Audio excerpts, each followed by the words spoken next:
لیکن کیونکہ اب بتانا بھی تھا کہ نیک اعمال کیا ہیں، تو اس لیے قرآن کے اندر ڈیٹیلز آئیں، نبی کریم صلی اللہ علیہ وسلم نے کر کے دکھائے۔ حق بات کیا ہے وہ بتانا تھا اللہ کی ذات نے، کہ حق بات میرے نزدیک کیا ہے وہ اللہ تعالیٰ نے بتایا، اس لیے وہ ڈیٹیل بعد میں آئی۔ لیکن یہ سورہ عصر جو ہے دس از اے سمری which tells کہ قرآن آپ سے کیا مانگ رہا ہے۔ تو میرے بھائی اگر میں اور آپ اپنے آپ کو اس میں آؤٹ آف 4 سکور کریں تو میرے خیال سے اللہ معاف کرے، استغفر اللہ، اب میں اپنی بات کر لیتا ہوں کہ بس ایمان کے علاوہ اور کیا ہے میرے پاس؟ ایک دوسرے کو حق بات کرنے کی تلقین کا تو وقت ہی نہیں نا ہمارے پاس، اللہ معاف کرے۔ اور آپ لوگوں نے خود قرآن میں جتنا ابھی تک قرآن ہم نے پڑھ لیا، الحمدللہ 75% قرآن ہم نے پڑھ لیا ہے۔ کتنی دفعہ یہ جو الفاظ ہیں کہ حق بات کرو اور برائی سے روکو،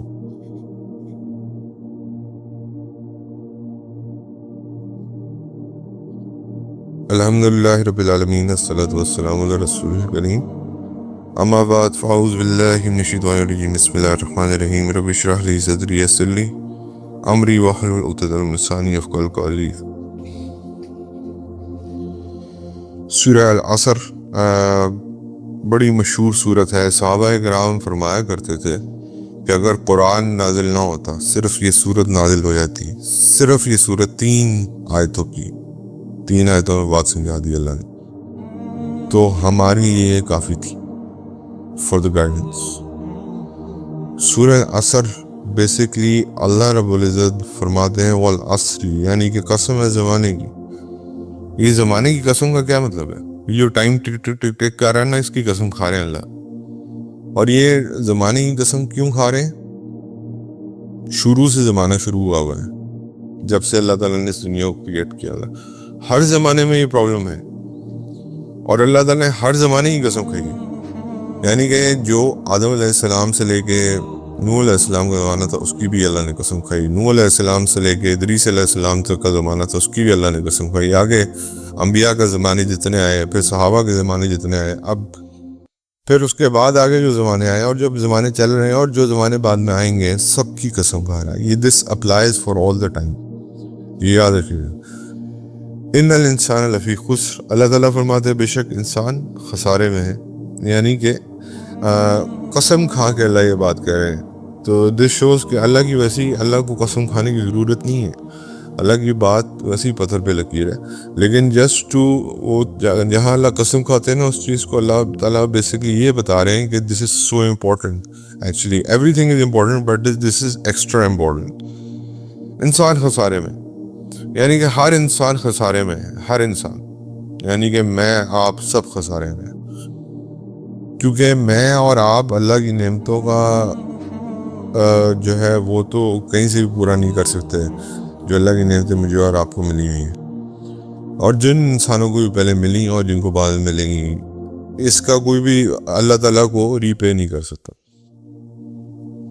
لیکن 4 لوگ ہیں، الا الذین آمنوا وعملوا الصالحات وتواصوا بالحق وتواصوا بالصبر۔ ان 4 لوگوں کے علاوہ، سوائے ان کے جو ایمان لائے اور کرتے رہے نیک عمل اور آپس میں تلقین کرتے رہے حق کی اور آپس میں تاکید کرتے رہے صبر کی، یعنی کہ ہر انسان ان 4 لوگوں کے علاوہ خسارے میں ہے۔ جو یہ 4 کام نہیں کر رہا وہ خسارے میں ہے، اور وہ 4 کیا ہیں؟ سب سے پہلے ایمان، اللہ رب العزت فرماتے ہیں جو ایمان لے، یہ بھی اللہ کا تحفہ ہے۔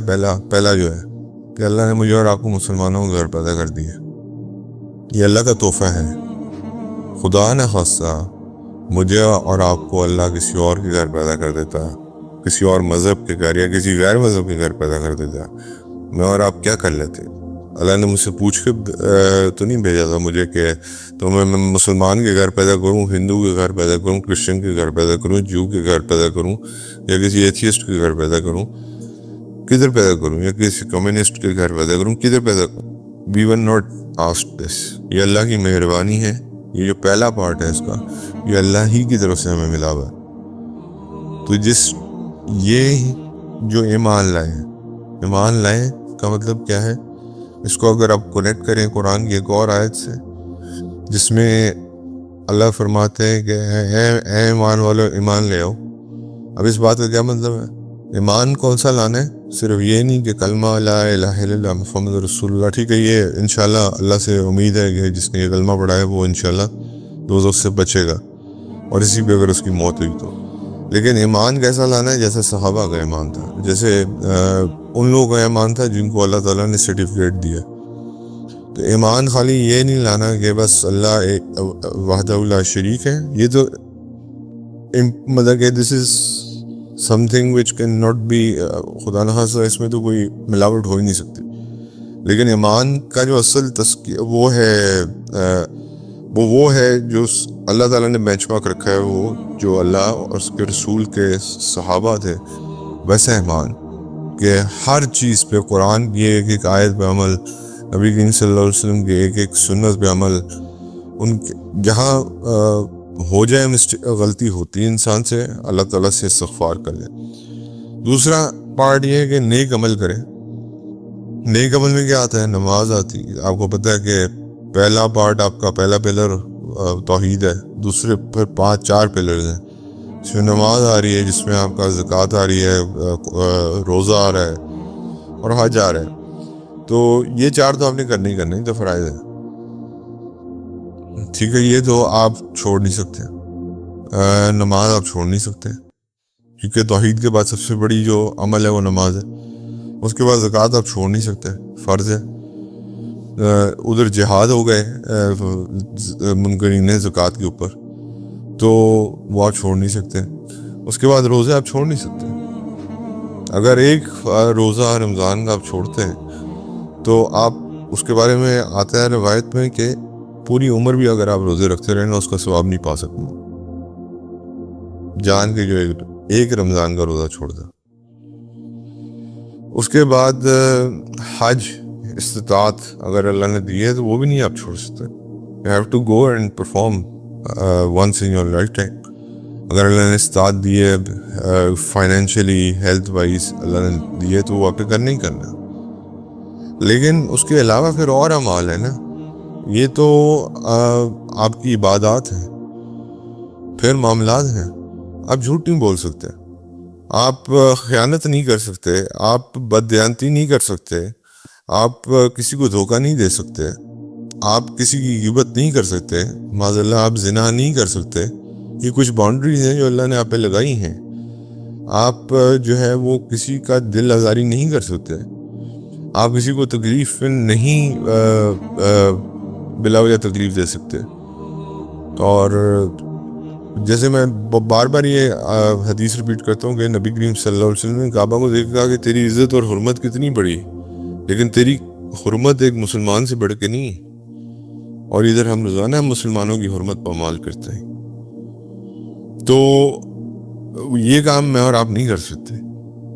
کسی کو گالی آپ نہیں دے سکتے، کسی کو ہاتھ سے آپ اپنے ڈیمیج نہیں کر سکتے. تو یہ سارے اعمال ہیں، یہ معاملات ہیں. کسی کے ساتھ جب آپ کوئی معاملہ کر رہے ہیں تو اس میں آپ ہمیشہ سچائی سے معاملہ کریں. جیسے حضرت عبد الرحمن بن عوف رضی اللہ تعالیٰ عنہ کا سکسیس بزنس ماڈل میں کیا تھا؟ ان سے کسی نے پوچھا تو ایک انہوں نے کہا کہ میں سٹوریج نہیں کرتا، نمبر 1. اور دوسرا انہوں نے کہا کہ میں مال کو ہر وقت سرکل میں رکھتا ہوں، یعنی کہ والیومیٹرک بزنس with less margins. اور تیسرا انہوں نے کہا کہ میرے مال میں اگر کوئی نقص ہوتا ہے نا، اگر کوئی اس میں کوئی پرابلم ہوتی ہے تو میں بتا دیتا ہوں. تو اور یہ اس لیے اسلام نے مجھے اور آپ کو یہ حکم دیا ہے کہ جب آپ مال بیچ رہے ہوں، اگر اس میں آپ کو پتا ہے کہ اس میں کوئی نقص ہے تو میرا اور آپ کا فرض بنتا ہے اس کو بتایا، چاہے اس کی قیمت جتنی مرضی گر جائے. ادھر تو آپ وہ بیچ لیں گے، لیکن آخرت میں جو ہے وہ آپ کی گلے کا توق میرے گلے کا توق بن جائے. تو یہ نیک عمل ہے میرے بھائی، یہ میں نے اور ہم نے کر رہے ہیں. یہ اتنا آسان کام نہیں ہے. صرف لا الہ الا اللہ محمد رسول اللہ پڑھنے سے میں اور آپ جنت میں نہیں جا رہے. تو اس میں خدا نخواستہ یہ تو منیمم کرائٹیریا ہے جنت میں جانے کا. اس کے اوپر you have to show something to Allah کہ کچھ میرے پاس اعمال بھی ہیں. اس کے بعد تیسری چیز جو ہے وہ تلقین کرتے ہیں حق بات کی. آج کتنے لوگ ہیں جو ایک دوسرے کو تلقین کرتے ہیں حق بات کی؟ آپ مجھے خود بتائیں کتنے لوگ ہیں جو دوست آپس میں کتنے لوگوں کو تلقین کرتے ہیں حق بات کی؟ گناہ میں دوست کا ساتھ دے گا لیکن اس کو گناہ سے روکے گا نہیں. آج کا دوست کی بات کرو. پہلے جو دوست ہوتے تھے جیسے سے حضرت عمر رضی اللہ تعالیٰ عنہ فرماتے ہیں میرا دوست اس کو سمجھتا ہی نہیں ہوں جو میری تعریف کرے, دوست اس کو سمجھتا ہوں جو میری غلطی کو پوائنٹ آؤٹ کرے. تو دوست وہ ہوتا ہے جو آپ کی غلطیوں کو پوائنٹ آؤٹ کرے, مطلب کہ کرٹیکل نہ ہو, یعنی کہ وہ کیا کہتے ہیں اس کو, یہ مطلب کہ فضول میں بس وہ غلطیاں نہ نکالی جائیں, لیکن جینوئن غلطیاں جو ہوتی ہیں انسان کے اندر. نماز پڑھنے جا رہا ہے اس کا فرض ہے کہ اپنے دوست کو ساتھ لے کے جائے, اپنے ساتھی کو اپنے بھائی کو ساتھ لے کے جائے, گھر میں جو بھی ہے جو بالغ ہے اس کو ساتھ لے کے جائے, یہ اس کا کام ہے. کتنے لوگ آئے تلقین کرتے ہیں. صبح مجھے آپ بتا دیں فجر پہ کتنے ہم میں سے ہیں جو اپنے بچوں کو اٹھاتے ہیں اسکول کے وقت, کیوں اٹھاتے ہیں؟ چاہے ڈنڈے مار کے اٹھانا پڑے. یہ شوز کہ ہمارا ایمان کمزور ہے.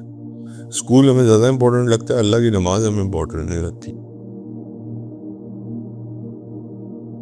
میں ایک ایسے بزرگ کو جانتا تھا, اللہ کو پیارے ہو گئے, اللہ تعالیٰ ان کی مغفرت فرمائے, جن کی کمر تقریباً اس حالت میں ہوتی تھی جو رکوع کی حالت ہوتی, اور ہی واز 84, اور صبح روزانہ سب کی جب وہ اس جگہ سے گزرتے تھے بیل مار کے جاتے تھے فجر کا نماز کا وقت ہو گیا.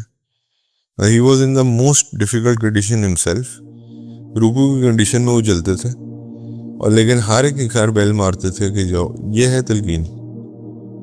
کم از کم بیسک ایکٹس پہ تو ہونا ہے یار. یہ تو بہت دور کی باتیں ہیں کہ آپ جو ہیں وہ آنیسٹلی ایکسیس اللہ سے ڈریں اور یہ سارے کام کریں. بیسک ایکٹس پہ مسلمان نماز کتنے پڑھتے ہیں آپ کو پتہ ہے. صبح فجر کی صف دیکھ لیا کریں, رات کو عشاء کی دیکھ لیا کریں, آپ کو پتہ چل جائے گا. اس کے بعد اب جب آپ حق بات کرتے ہیں نا تو پھر اس پہ تکلیف آتی ہے, یہ یاد رکھیے گا. اب میں نے ایسے واقعات بھی دیکھے ہیں, اللہ معاف فرمائے, ہمارے ہاں اتنی بے شرمی بے حیائی ہو چکی ہوئی ہے کہ اگر کوئی بزرگ کسی کو پیار سے بھی یہ کہہ دے نا کہ بیٹا آپ دوپٹہ لے لیں. میں نے باہر بازار میں واقعہ دیکھا تو ایک خاتون نے ان بزرگ کی وہ بےعزتی کی کہ وہ بیچارے اپنی عزت ہی بچاتے رہے. تو پھر مشکل, اب حضور صلی اللہ علیہ وسلم سے زیادہ تکلیف کسی نے نہیں کاٹی حق بات کرنے پہ.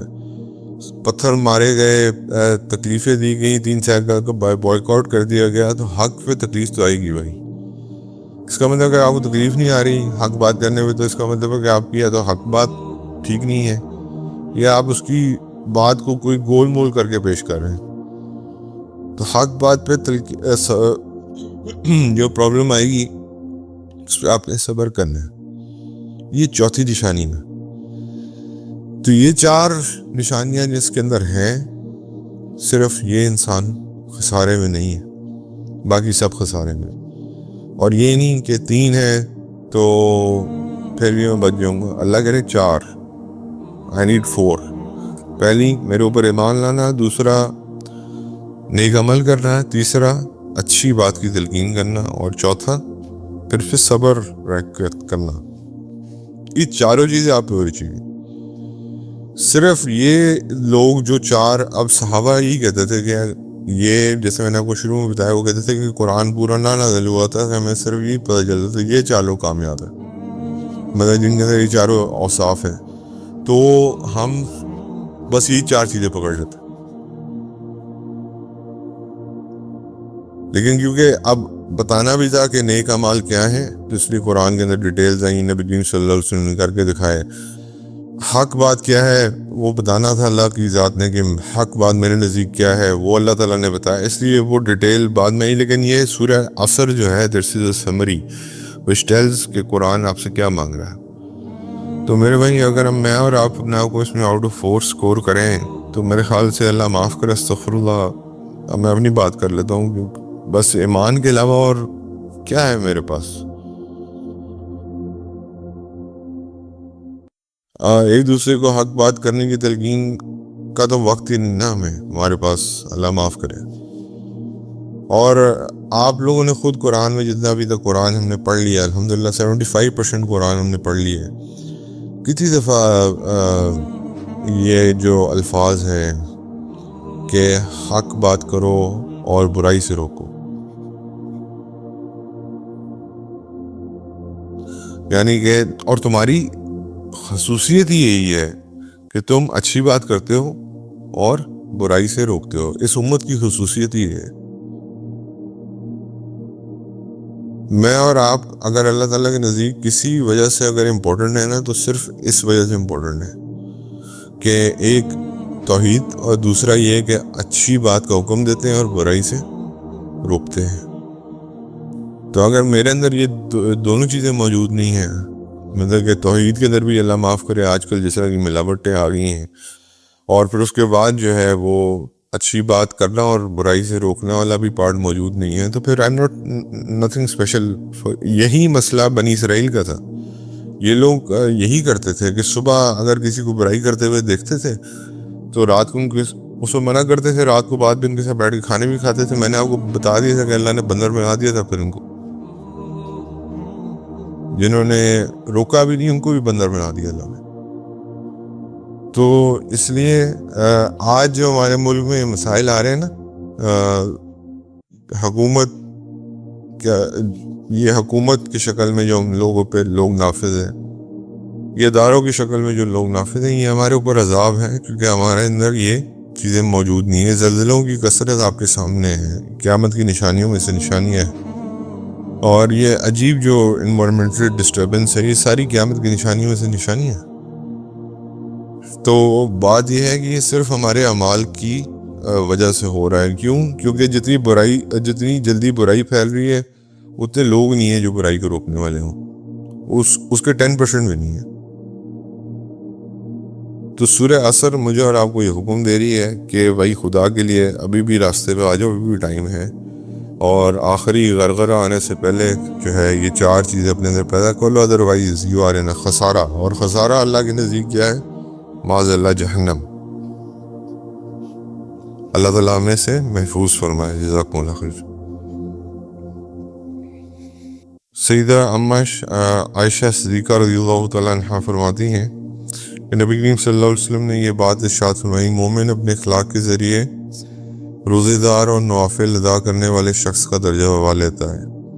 حضرت ابو ہریرہ رضی اللہ تعالیٰ عنہ نبی کریم صلی اللہ علیہ وسلم کا فرمان نقل کرتے ہیں، اہل ایمان میں ایمان کے اعتبار سے سب سے زیادہ کامل وہ لوگ ہیں جو اخلاق کے اعتبار سے سب سے زیادہ اچھے ہوں۔